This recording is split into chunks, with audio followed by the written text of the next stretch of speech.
RTD Live Talk, Detroit's #1 late night YouTube talk show. We are live for a Monday night live stream.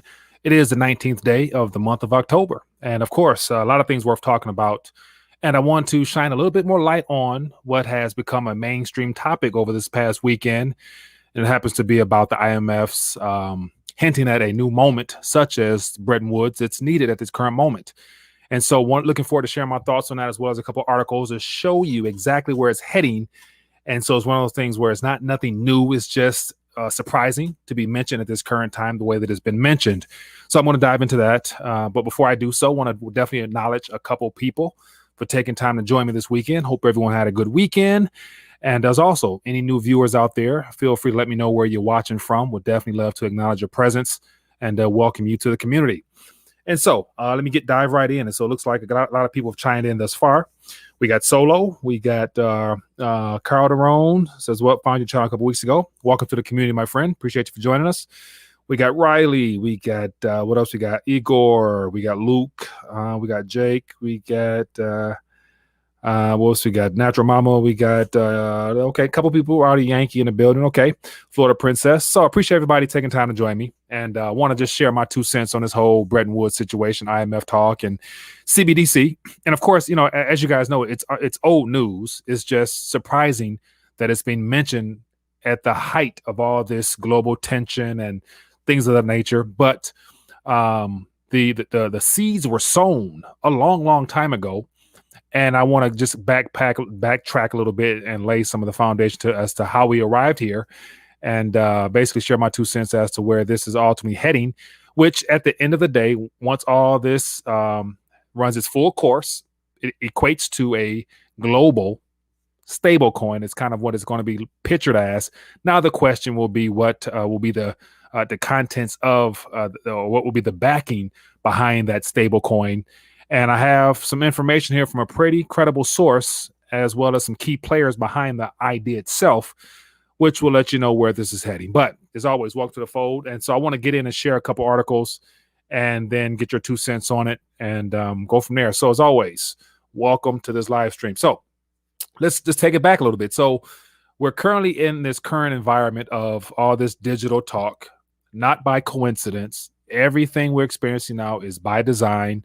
That includes what has been labeled as alternatives as well. And that's the cryptocurrency, digital assets, digital ledger, all of that stuff is not coincidental. It's all for this current time frame that we're in now. And so just to give an idea as to why I believe that's so is the fact that I'll share my screen right here. You know, here we go, the Economist cover, 1988.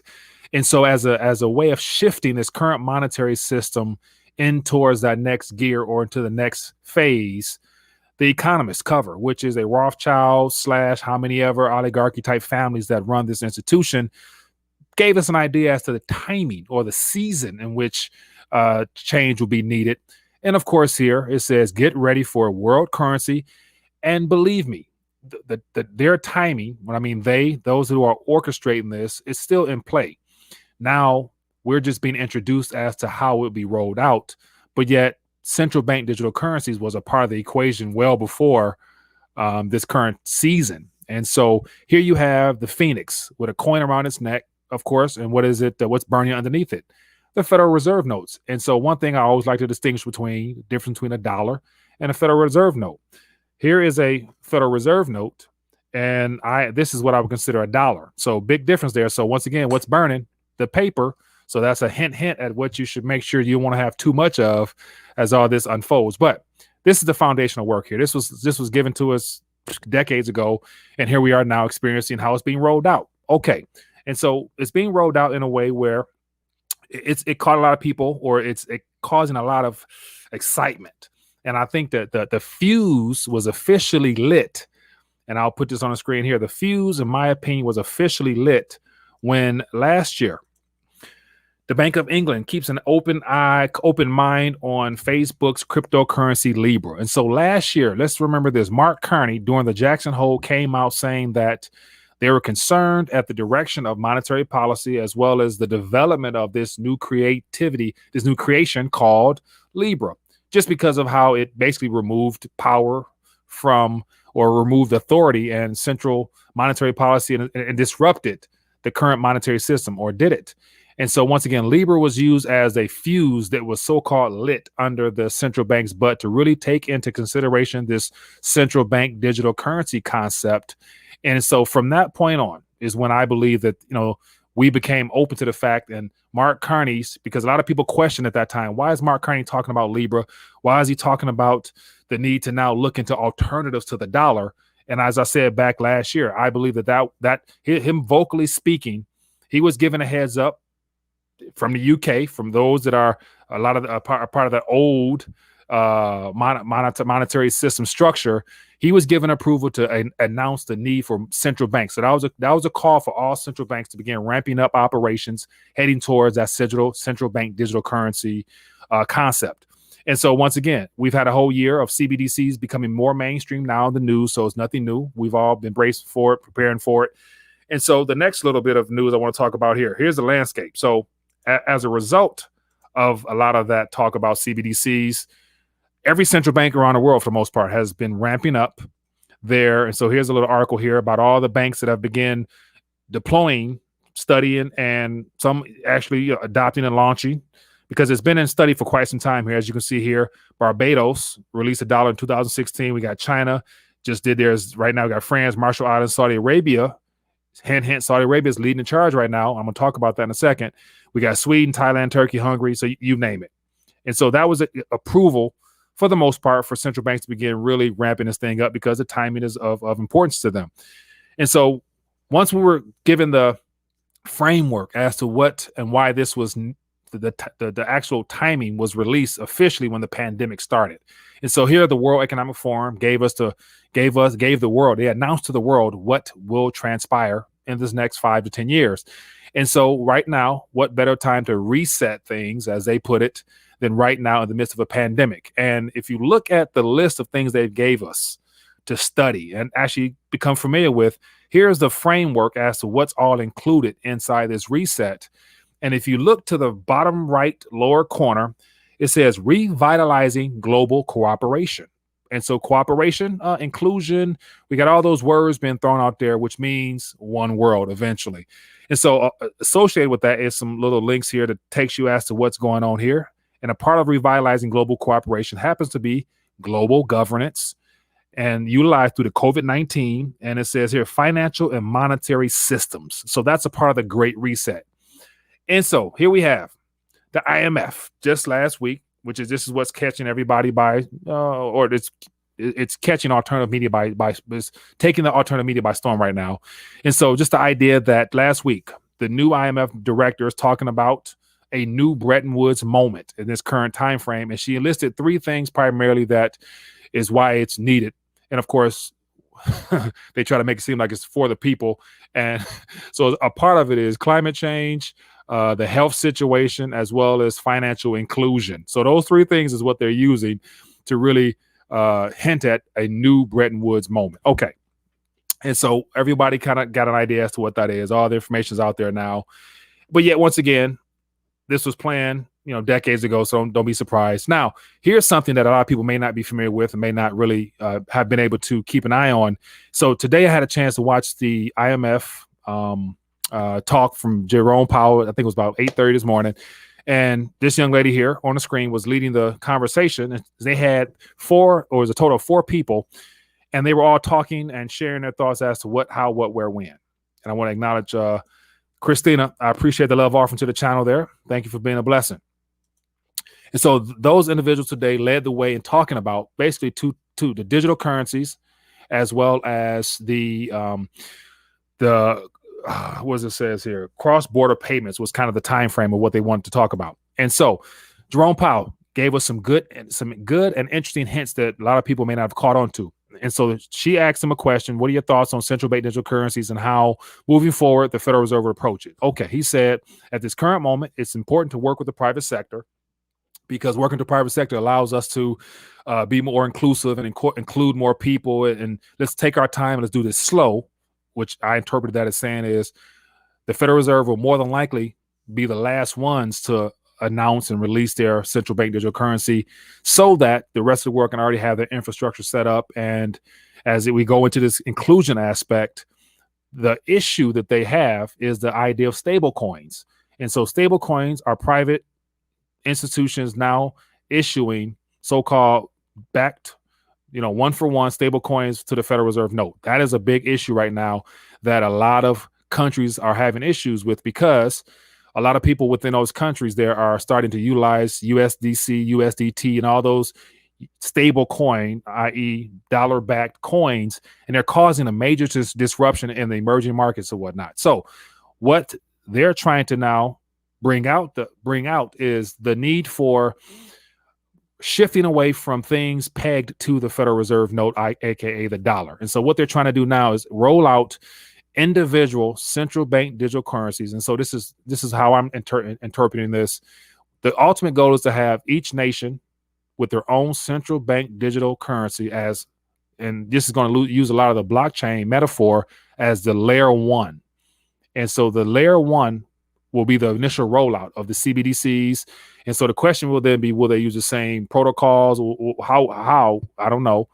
But yet I believe it's, phase one to this great reset, which ultimately leads to the resetting of the monetary system, will be the layer one, which will be the CBDCs, which everyone now is already they're working on it. So it's already in play. And so at the end of all this, I believe, and so I'm going to read to some things from here. I believe the layer two, to use the cryptocurrency side of things, will be the interoperability of all those CBDCs that will equate to what will be ultimately considered the global stable coin. And that will then be denominated as something outside of, it will surpass local jurisdictions. It will be more so something that the IMF perhaps might run, or I'm not quite sure how that will play out, but I'm going to show you in a minute how that will be so. Let me see, Joe Ball. I appreciate the love offered to the child, my friend. Thank you for being a blessing. And so next thing I want to talk about here. So what I meant to get at is that as of last week, the FSB, the Financial Stability Board, which is a board that came about in 2008, and it was formulated by, let me show you who. And so here is the Financial Stability Board. They're important because, watch this, the FSB was established in 2009 as a successor of the Financial Stability Forum. And so it says at Keynes Summit in November 2011, the G20 called for a strengthening of the FSB's capacity, reserves, and governance through establishment of the FSB on enduring organizational basis. So basically, the G20 nations. This is like the Financial Stability Board is like a external think tank or something of that magnitude that was formulated by G20 nations to go ahead and work on this problem as far as the central bank digital currency stuff. And so it gives a little history here. Go back. But look who was one of the leading chairmen at the same time he was talking about the already having known the framework for the need for a central bank digital currency. Mr. Mark Carney here, as well as Mario Draghi and all these other individuals down here. So these guys here already had the whole central bank digital currency framework kind of in play. Reason being, go to the next page here. And so as of last week at the IMF meeting, it says the FSB delivers a roadmap to enhance cross-border payments. So this was delivered to the G20 that met last week that talked about the IMF. So this is, this goes back before we were officially told that the IMF is considering a new Bretton Woods moment. So this is before then. And so let me make this a little bit bigger. And so the FSB delivers a roadmap. Okay, so what is this roadmap? Here is a glimpse at the roadmap. And so this is, there's a PDF version, but it says regulation, supervision, and oversight of global stablecoin arrangements. And so once again, it gives more insight as to the global stablecoin. So once again, the framework for what is labeled here as a global stablecoin is already in play. Now the CBDCs is what is getting is getting mainstream attention because of the buzzwords and all the nuances of the decentralized central bank currencies, which were also, in my personal opinion, created at the same time frame to kind of give a format as well as to educate us and to introduce us to this whole digital banking concept. Because think about this, there would be no way of people actually even really starting to accept or even mention or anticipate a central bank digital currency unless they have some other lingo on other items out there to compare it to. And of course, a lot of people right now are really excited about Bitcoin and how this will benefit Bitcoin. But I have my questions on that as well, and I can explain that as well for those that are interested. But anyway, I can ramble on forever, but I just want to get to the nitty gritty of this. And so the central bank digital currency talks, the IMF, even here in the US, the digital dollar concept, it's all a part of the plan. It goes back to right here. And Bart Carney gave it an eye opener. And then the World Economic Forum gave us their outline of how they want this thing to be rolled out. So nothing to be surprised about. It's currently in play. It's already in play. And so here's something interesting here. As of now, the FSBC has agreed to the following further actions as a key building block of the roadmap to enhance cross-border payments commissioned by the G20. It says completion of the international standard setting work by December 2021. And so as of next year, at 2021, they would like to have, like to have a good chunk of all the central bank digital currency framework laid out as far as all the intricate details, so that phase 2 will be the implementation of how they're going to, just like in the cryptocurrency sector, I believe, how they're going to roll out, the interoperability, being able to merge the chains, being able to merge the CBDCs, all leading towards, one interconnected network of centrally controlled currency from a single source, might be the IMF, not sure. And then it will be rolled out as some type of global stablecoin on the international level. And then here domestically, all the citizens will still have access to their smartphones and their government issued or central bank issued apps, which will give them their portion of their national currency, which by that time will be legal tender. And of course, cash will be something that will not be allowed in the days ahead. So this is kind of what's going on. This is the framework for everything. I wanted to kind of share my 2 cents on it, but don't be surprised, and you should not be surprised that they're utilizing the same concepts and same wordage as the decentralized cryptocurrency sector. And so once again, that right here, it plays more into the fact that how I believe that this current time frame we're in now is even more so a part of their plan. And I believe that the introduction of the decentralized cryptocurrencies definitely it played a part in them being able to roll this out at this current moment. So, okay, that's enough of me ranting. I hope I laid out a pretty good argument as to why I believe that is the case. So as always, I don't want to hog the mic. I want to open up so I can hear from you guys. And of course, there's all types of other subject matters to talk about. But I just want to share my 2 cents as to why we shouldn't be surprised at all. This is a part of their plan. This is what it is. Now the question is, at what pace is all this roll out? So phase 1 is a CBDC, and it looks like by December of next year they want to have the framework and probably want to have all.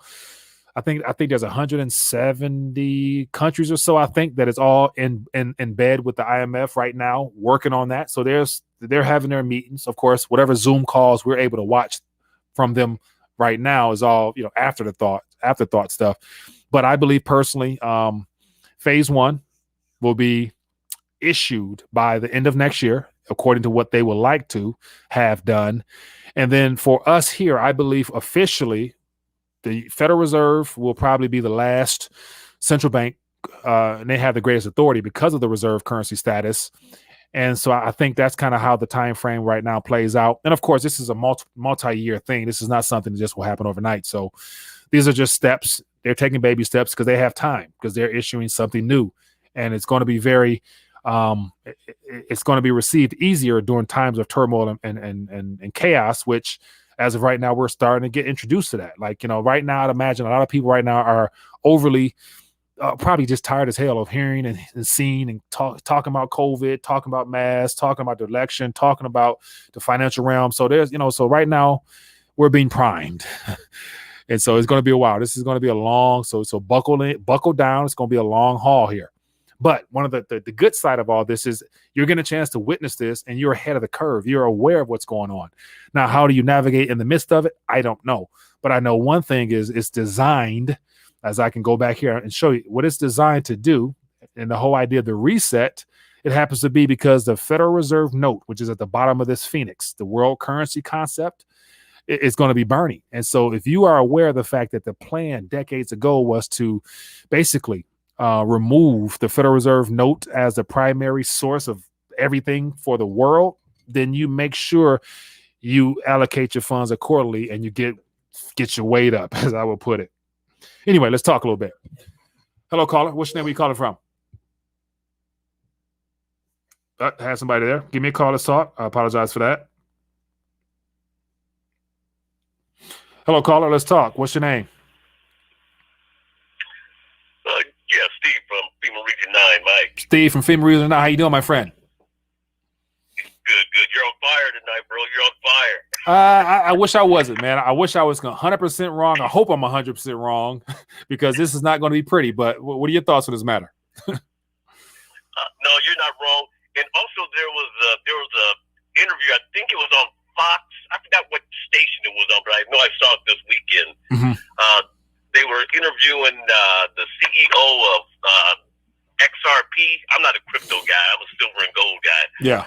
But they were interviewing the CEO of XRP. Yeah.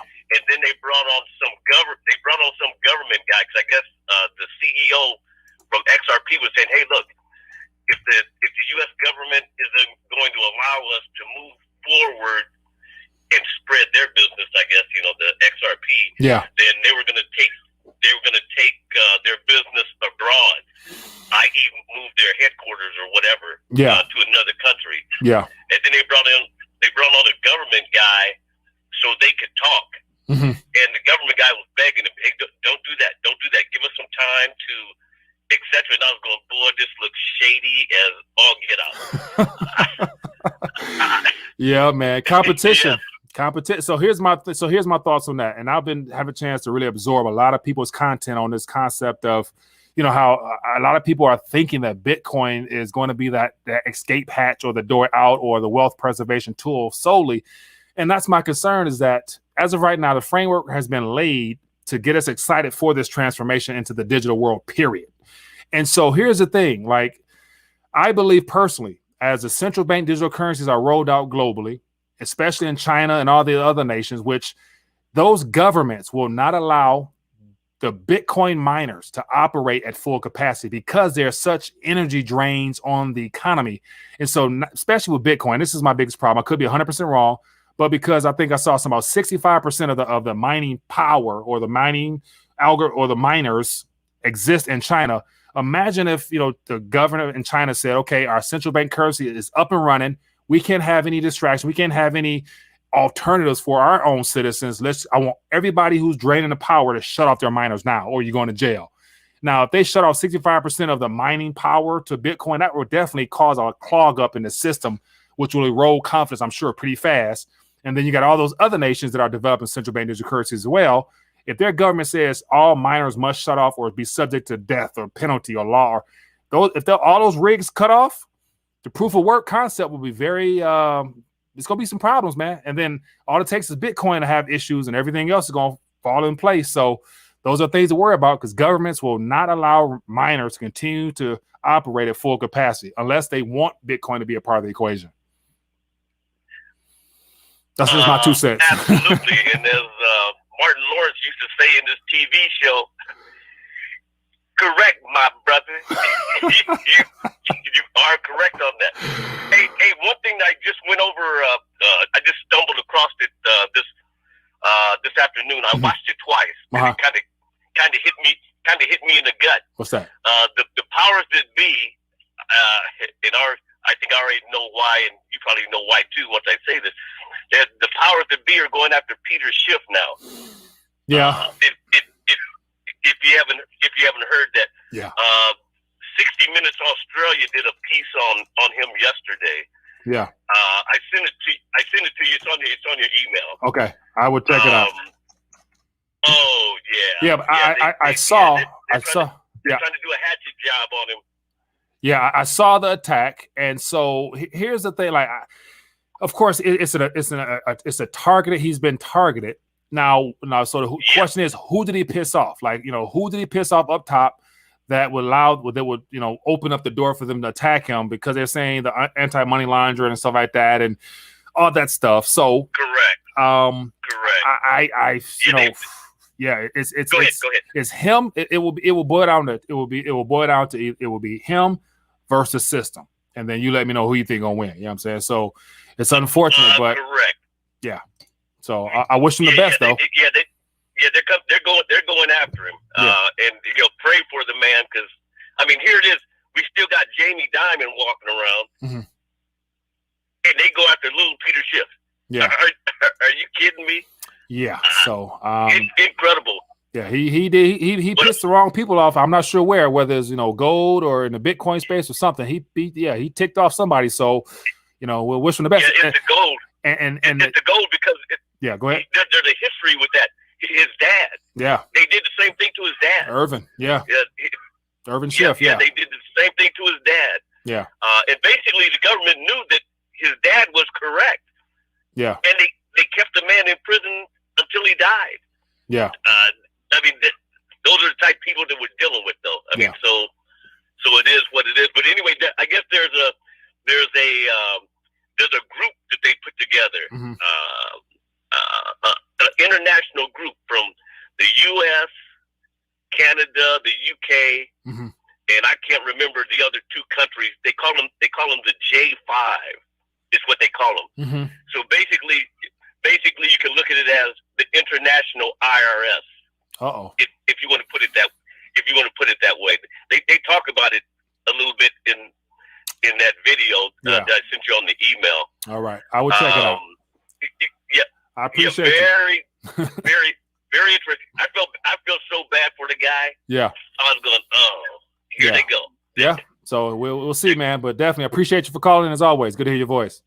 Hey, all right. Hey, no problem. You take care. All right. Enjoy. Yep. Yeah. So here's that's interesting, man. So here is what Stephen was talking about here. So here it says here, the large-scale probe dubbed Operation Atlantis was launched simultaneously by the 5 tax authorities in January. So Operation Atlantis is what they're looking at, what they've put together, the hit squad they put together against Peter Schiff.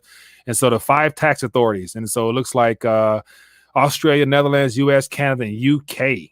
And so once again, that's 5 countries. And I don't think Peter Schiff has the funds to fight all those forces. So hopefully I wish him the best. But once again, any voice that speaks against or does something to piss somebody off in the wrong way is subject to it. So Michael Green, I appreciate the love offer, my friend. Thank you for being a blessing to the channel.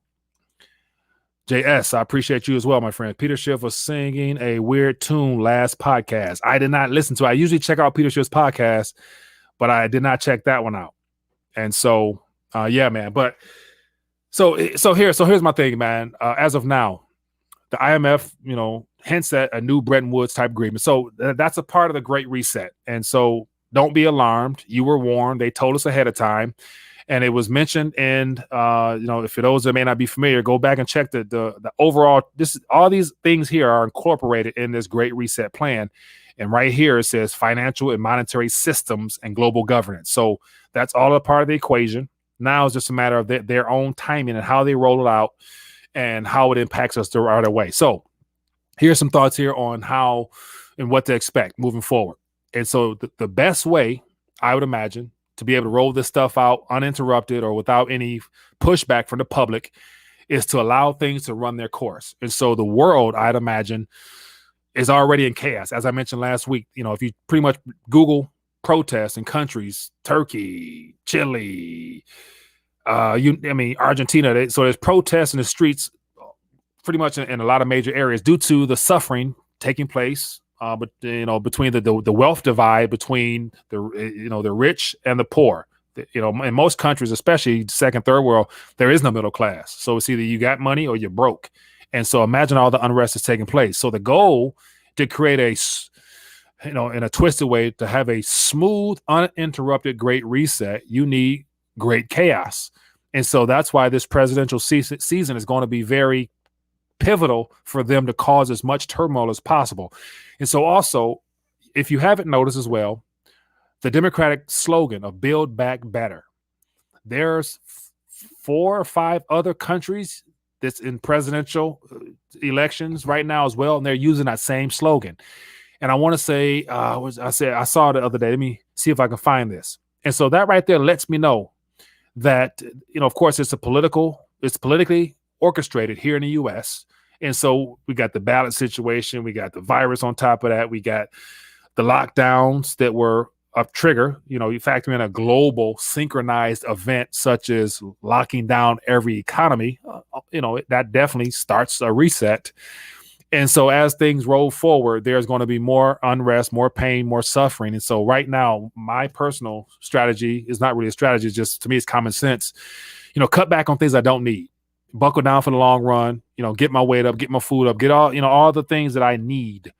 More so extra right now. Grab it more in abundance right now, outside of what has already been taking place.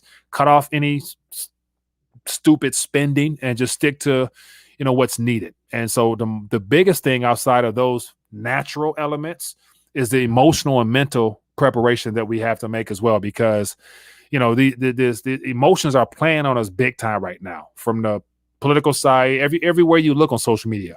And if I talk about social media, okay, so we talk about all the people right now being impacted by the censoring. And so we got a lot of people being removed off of YouTube. And so that's just the beginning. I don't doubt if my audience was bigger and if I had more traction, I would probably be in the same mix, even though I believe that eventually, just certain keywords such as dollar, crisis, all those words that are dark and doom will be flagged. And, eventually it'll probably happen towards those, gold and silver channels as well. But that's just to be expected. So right now, definitely, you guys are more than aware. And that's why I appreciate having such a well-informed, well-in-tuned audience that keeps me up to snuff with this type of stuff. So excited to be able to have the opportunity still to spend time with you guys, because a lot of other creators, content creators, unfortunately don't have their channels no more, or don't have it on YouTube where their biggest following was at. So just something worthwhile right there. JS, it says, stupid spending here, Mike, but I am 1% on Chainlink this year. Small bet. My biggest bets are XRP and XLM. Best of luck. JS, I appreciate the love offer, my friend. And also, so clearly you see a opportunity in the cryptocurrency space moving forward. I do believe. And so that's the hang up part. It's like cryptocurrency or the blockchain technology is not coincidental. It was introduced at its current time. Satoshi Nakamoto, whoever that person was, opened up the door to all these new projects that have that have the capabilities of being very disruptive in nature, and it is being positioned as a backdoor out of the system.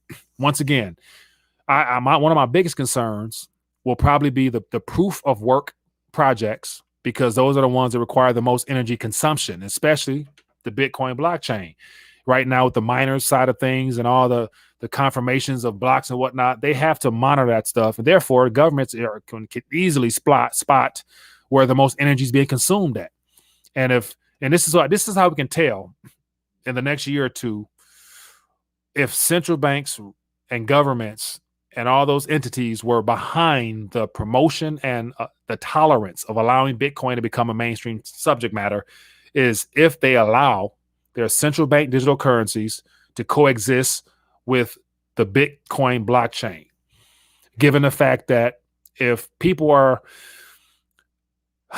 not necessarily sold on having the only option of accepting the CBDCs, and they're trying to find ways out of the system, whether it be through whatever remnants of cash is left, or they're hearing more about their buddies going over and buying Bitcoin and all those other coins, the governments at that point will definitely know, because through the CBDC process on your phone, they'll be able to track all your digital transactions. Wherever you're sending funds, they'll be able to see where, to whom, what time, and more than likely what item you purchased. So unless there's some type of cash available still to use to buy into the cryptocurrency side of things, it's going to be kind of hard to still be able to get into those systems uninterrupted. And then if the central banks, and so the biggest country to keep an eye on will be China, because they're having their digital yuan launch now. By middle of 2021, it's going to be up and operational. A good portion of the population might have it. And then we'll see if they allow the Bitcoin miners to continue to operate, because right now, Bitcoin is heavily centralized in China. 65%, if I'm not mistaken, of the power consumption to run the blockchain, to validate all that stuff like that, happens to be in China. And then I'm not sure what other countries there are, Switzerland, Iceland, all those other countries that will also be rolling out their central bank digital currencies.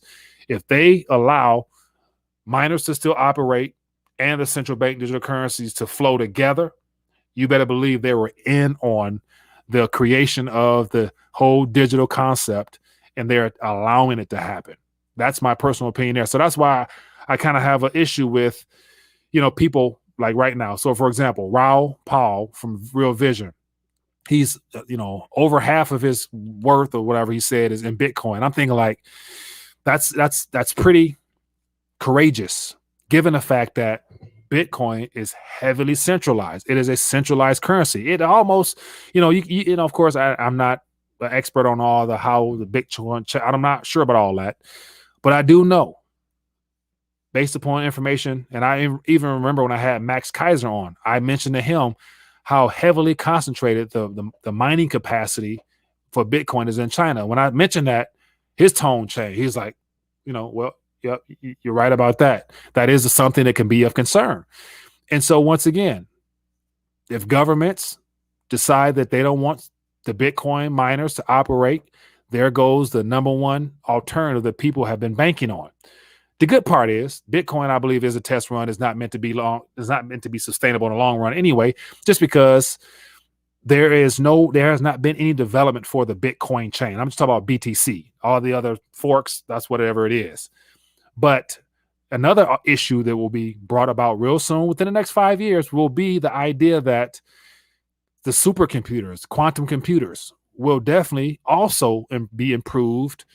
And basically, I follow some projects, and there's not many projects out there actively working on updating their software and all that stuff, the algorithms, to make themselves immune to or make themselves less likely to be attacked by a supercomputer.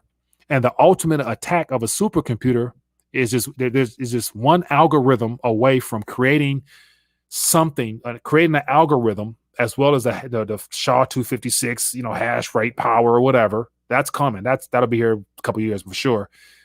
Because the biggest problem for the biggest problem for the Bitcoin sector is that every public address has a private address. And so once the computer geeks and nerds decide to create an algorithm to solve that one problem, that is an ultimate problem that will disrupt the cryptocurrency sector in general, is that for every public key, there's a private.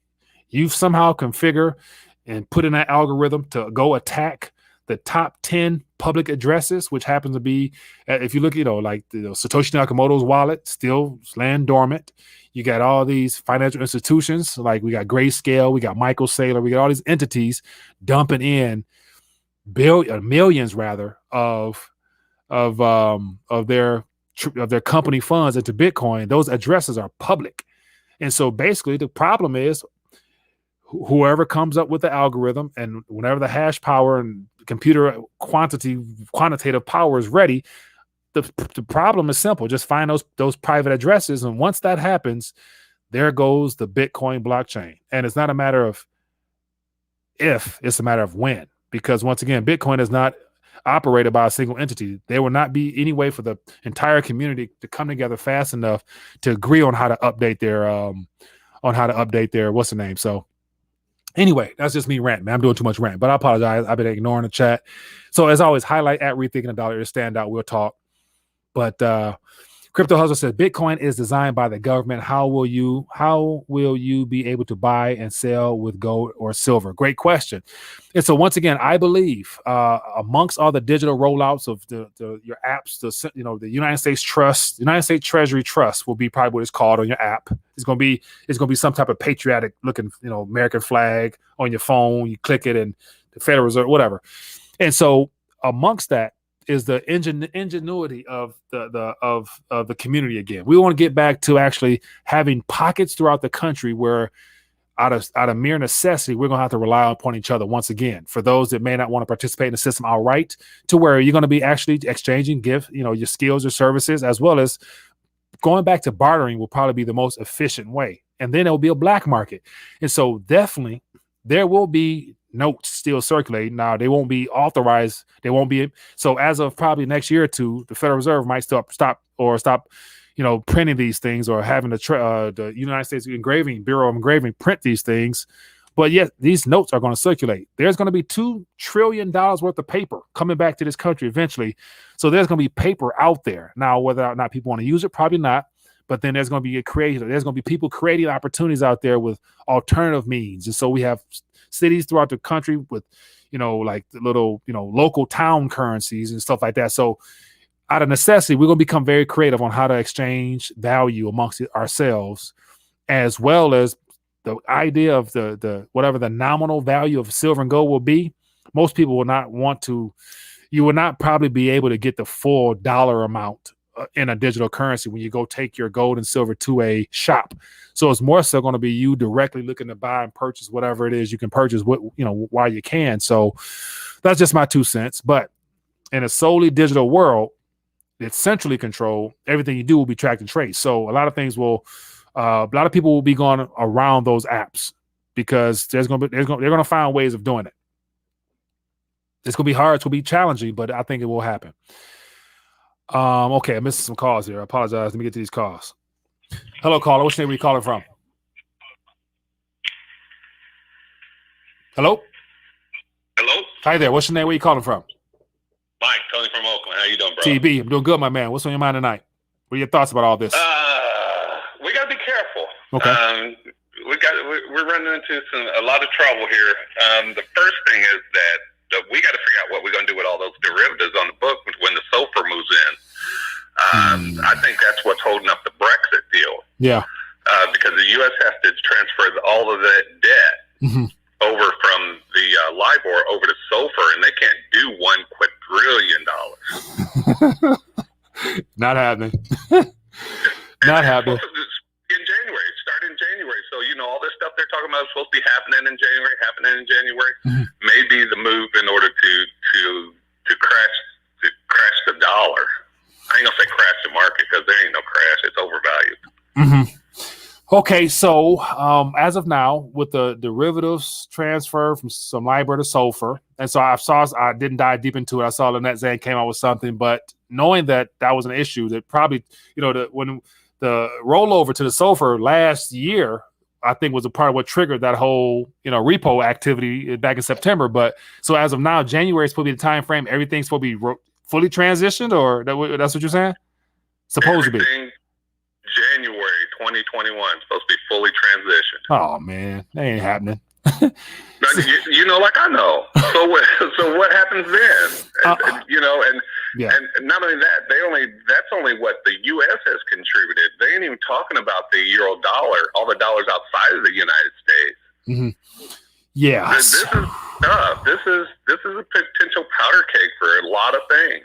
Yeah, so that definitely that complicates things significantly. But yet once again, man, and so how this thing comes to a halt or a hiccup or a glitch or whatever in the system, we can put all these pieces together.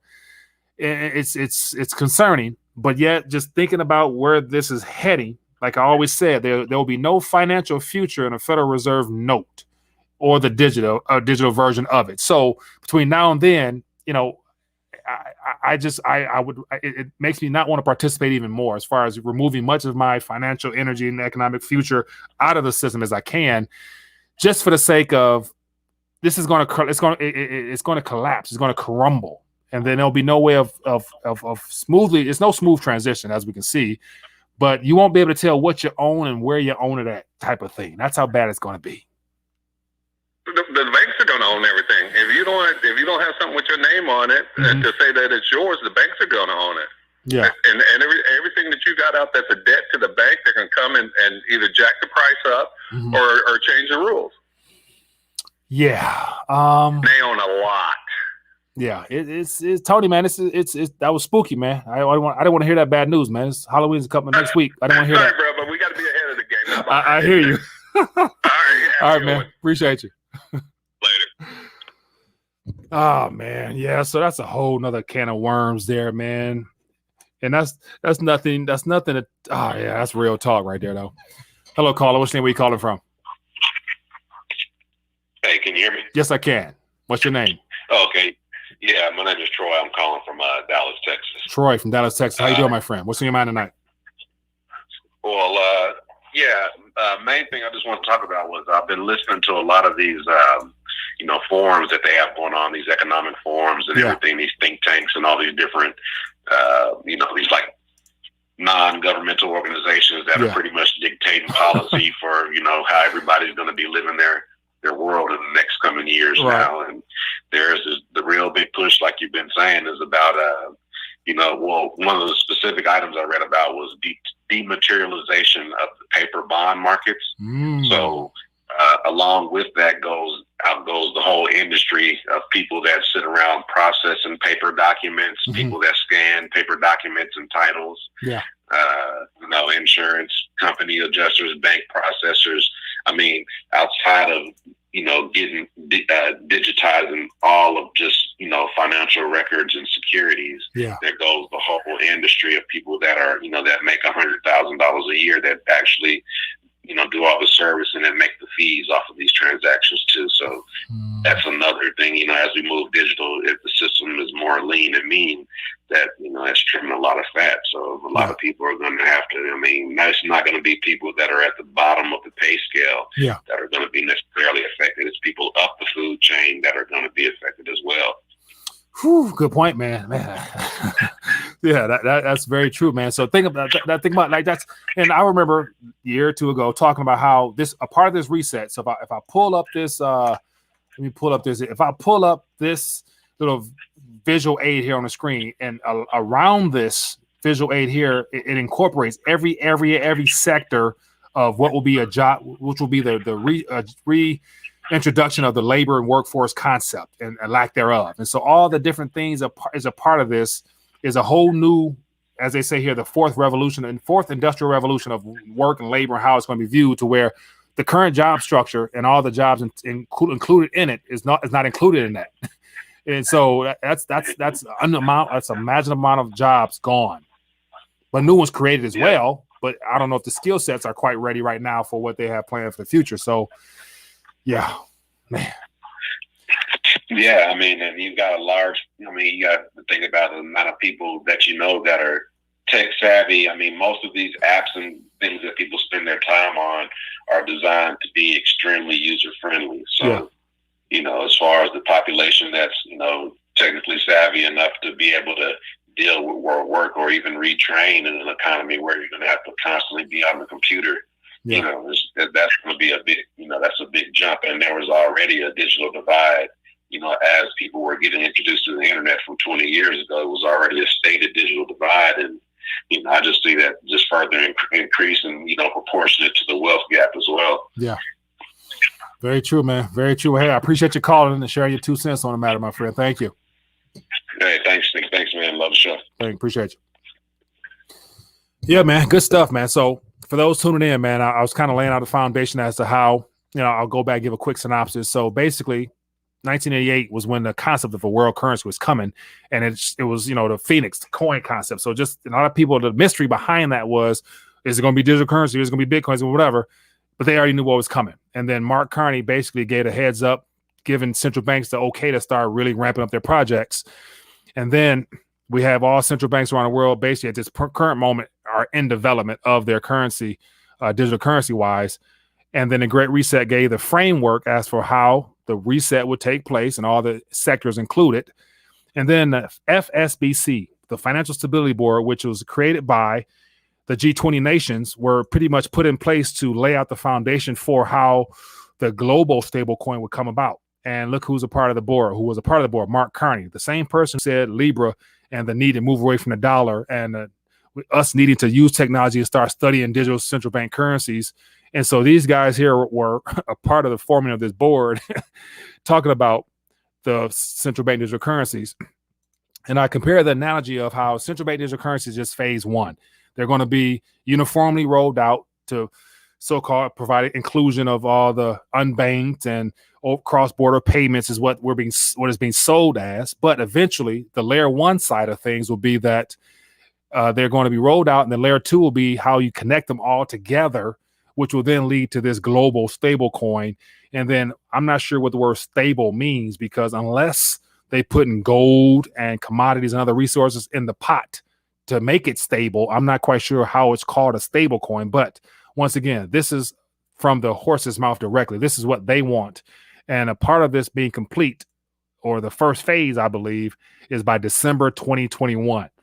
And so this is what's in the works. This is what's coming. This is what the G20 will be talking about, discussing, moving forward. So you won't be surprised at all because you know about this ahead of time. But everything we're hearing now is all heading towards a global stablecoin, which ultimately a global stablecoin, and this goes back to global governance. So this is what this is all about. This will ultimately probably end up being that one world currency, however it's, whatever its name, whatever it's called, but it's going to be digital, and all the consequences of being having your financial world in an app that's track traceable, you name it. So, but anyway, here's a good thought here.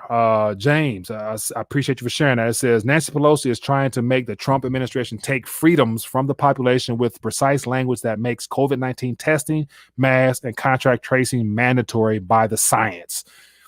No doubt. That is 100% what they want. And once again, that's the whole idea of building back better. And so here's another question. How do you make America great again when the entire economy is dependent upon the words stimulus? So just today, the week started off, there's talks of stimulus. They're going to sit down and renegotiate. By the end of the business day today, stimulus talks are not looking good. And of course, the equities markets are Dow dropped 400 points. And so once again, stimulus. So how can we be great again, or great period, when the economy now is dependent upon stimulus?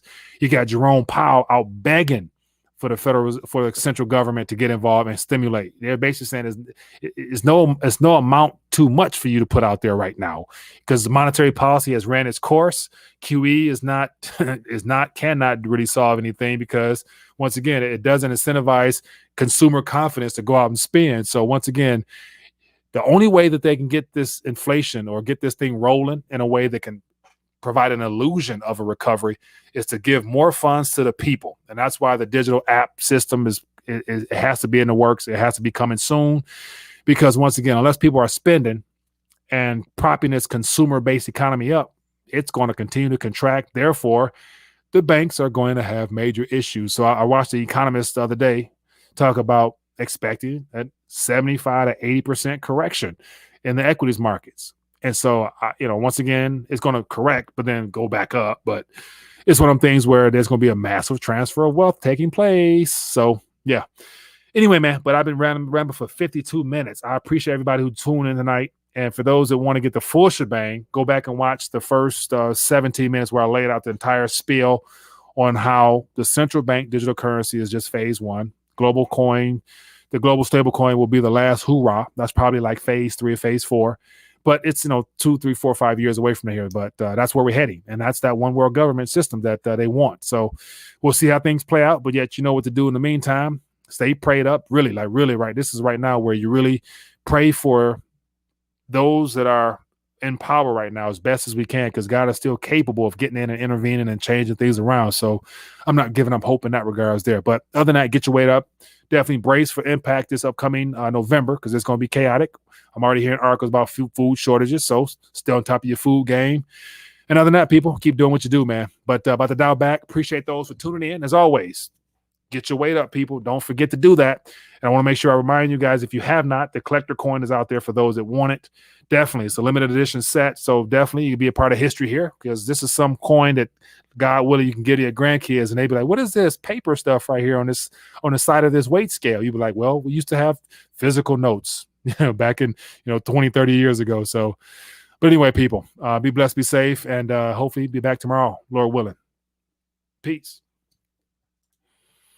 Hey there, sorry for this interruption, but I wanted to bring something to your attention. If you've been enjoying this live stream, why don't you partner with me and be a support to the channel via Patreon membership for just a minimum of $5 a month. All you have to do is scroll down beneath this video here, click the Patreon link, then consider donating as little as $5 a month towards the channel. A little bit of crumbs can go a long way, and I appreciate your support. Now, let's get back to this live stream.